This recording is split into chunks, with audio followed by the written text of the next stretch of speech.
കേരള വികസനത്തിലെ നിർണായക പങ്കുള്ള സ്ഥാപനമായി കിഫ്ബി മാറിയെന്ന് ടൂറിസം മന്ത്രി പി എ മുഹമ്മദ് റിയാസ്.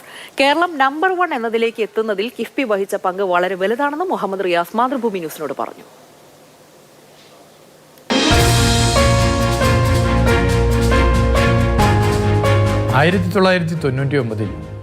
ശ്രീ ഇ.കെ. നായനാർ സർക്കാരിൻ്റെ കാലത്താണ് കിഫ്ബിക്ക് രൂപം നൽകിയത്. 2016 അതായത് കഴിഞ്ഞ സർക്കാർ ശ്രീ പിണറായി വിജയൻ മുഖ്യമന്ത്രിയായി ഭരണം ആരംഭിച്ച സർക്കാർ കേരളത്തിൻ്റെ വികസന പദ്ധതിയായി കിഫ്ബിയെ മാറ്റി. ഇന്ന് കേരള വികസനത്തിലെ നിർണായക പങ്കുള്ള സ്ഥാപനമായി കിഫ്ബി മാറി. കിഫ്ബി വഴിയുള്ള നേട്ടങ്ങൾ എണ്ണിപ്പറയുന്നു മന്ത്രി മുഹമ്മദ് റിയാസ്. കിഫ്ബി പദ്ധതിയുടെ ഏറ്റവും വലിയ പ്രത്യേകത അത് എല്ലാ വിഭാഗം ജനങ്ങൾക്കും പശ്ചാത്തല വികസനം സാധ്യമാക്കി എന്നുള്ളതാണ്. നമ്മുടെ നാട്ടിൻപുറങ്ങളിൽ അടക്കം നല്ല വികസന പ്രവർത്തനങ്ങൾ നടന്നു. നല്ല റോഡുകളും പാലങ്ങളും യാഥാർത്ഥ്യമായി. ഡിസൈൻഡായ നിലവാരമുള്ള പദ്ധതികളാണ് കിഫ്ബി വഴി നടപ്പാക്കിയത്. 223 റോഡുകൾ, 91 പാലങ്ങൾ, 57 റെയിൽവേ മേൽപ്പാലങ്ങൾ, 15 ഫ്ലൈ ഓവറുകൾ, ഒരു അടിപ്പാത എന്നിവയൊക്കെ നിർമ്മിക്കുന്നത് കിഫ്ബി വഴിയാണ്. പൊതുമരാമത്ത് പദ്ധതികളാണ് കൂടുതൽ. നിലവാരമുള്ള പദ്ധതികൾ കിഫ്ബി വഴി നടപ്പാക്കാനായി.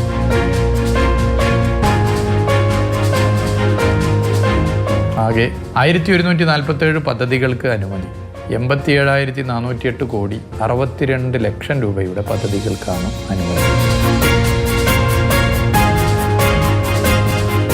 പൊതുമരാമത്ത് വകുപ്പ് വഴി മാത്രം 511 പദ്ധതികൾ, 33,101 കോടി രൂപ ഇതിൻ്റെ ഭാഗമായി ഫണ്ട് അനുവദിക്കപ്പെട്ടു. പതിറ്റാണ്ടുകളായി നമ്മുടെ നാട് ആഗ്രഹിച്ച പദ്ധതികൾ നടപ്പായത് കിഫ്ബി വഴിയാണ്. മലയോര ഹൈവേ, തീരദേശ ഹൈവേ എന്നിവയും കിഫ്ബി മുതൽ മുടക്കിലാണ്. റെയിൽവേ ഓവർബ്രിഡ്ജുകളിൽ മേൽപ്പാലങ്ങൾ നിർമ്മിക്കുന്ന പദ്ധതിയുടെ പ്രധാന പങ്കാളിത്തം കിഫ്ബിയാണ്. ദേശീയ പാതയുടെ ഭൂമി ഏറ്റെടുക്കലിന് കേന്ദ്ര സർക്കാർ ആവശ്യപ്പെട്ട 5,580 കോടി രൂപയും കിഫ്ബി വഴിയാണ് സംസ്ഥാന സർക്കാർ നൽകിയത്.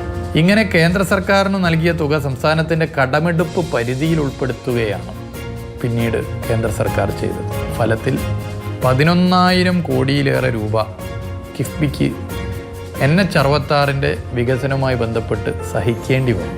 നടക്കുമെന്ന് പ്രതീക്ഷിക്കാത്ത വികസനങ്ങൾ പോലും കിഫ്ബി വഴി യാഥാർത്ഥ്യമായി. സ്ഥലം ഏറ്റെടുക്കലടക്കം കിഫ്ബി വഴി 15,000 കോടിയോളം രൂപയുടെ 100ഓളം പദ്ധതികൾ പൂർത്തിയാക്കി കഴിഞ്ഞു.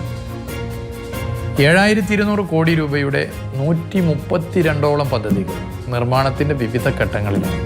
ഇവയും സമയബന്ധിതമായി പൂർത്തിയാക്കുവാനാണ് ശ്രമിക്കുന്നത്.